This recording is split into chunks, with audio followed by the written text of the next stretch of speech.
Hello అండి, welcome to SS వంటలు ఎండు పూజలు. ఈరోజు వీడియో వచ్చేసండి చిన్న అరుణాచలం. ఇది భద్రాచలం నుంచి పర్ణశాలకు వెళ్ళే మధ్యలో 15 కిలోమీటర్ దూరంలో ఉంటుంది. మనము రాములవారిని దర్శించుకున్న తర్వాత ఈ మినీ అరుణాచలానికి వెళ్ళి దర్శించుకోవచ్చు. ఈ టెంపుల్కి ఒక ప్రత్యేకత ఉంది. మనం ఏ శివాలయానికి వెళ్ళినా కూడా ఓం నమ శివాయ, హరహర మహాదేవ, శంభో శంకర అంటూ మనం నామస్మర చేస్తాం. కాబట్టి ఇక్కడ మాత్రం అరుణాచల శివాయ, ఓం అరుణాచల శివాయ అంటూ నామస్మర చేస్తారు. ఈ దేవాలయాన్ని ద్వాదశ జ్యోతిర్లింగ క్షేత్రం చిన్న అరుణాచలంగా పిలుస్తూ ఉంటారు.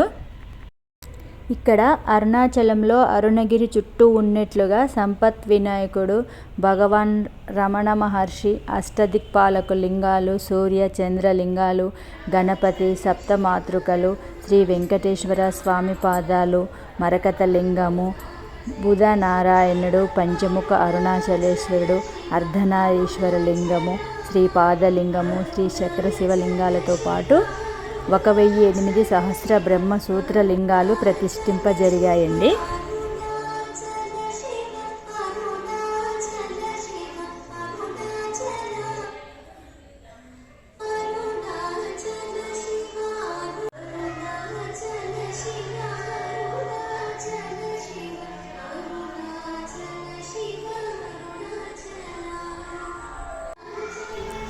ఇక్కడ వచ్చేసి శ్రీ అన్నపూర్ణేశ్వరి నిత్య అన్నప్రసాద సత్రం కూడా ఉందండి. దీంట్లో ప్రతిరోజు ఉదయం 12 గంటల నుండి 4 గంటల వరకు కూడా అన్నదానము అందించబడుతూ ఉంటుంది.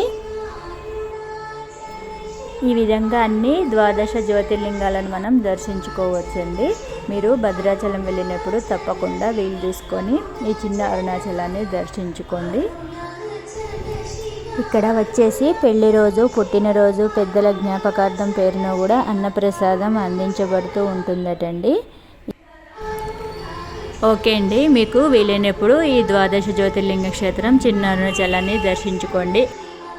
ఆ శివుడి అనుగ్రహం మనందరికీ కలగాలని కోరుకుంటూ ఈ వీడియో ఎలా ఉందండి, మీకు నచ్చిందా? నచ్చితే లైక్ చేయండి, షేర్ చేయండి, సబ్స్క్రైబ్ చేసుకోండి. అదేవిధంగా ఇలాంటి మంచి మంచి వీడియో కోసం చూస్తూనే ఉండండి ఎస్ఎస్ వంటలు ఎండు పూజలు. Thank you for watching.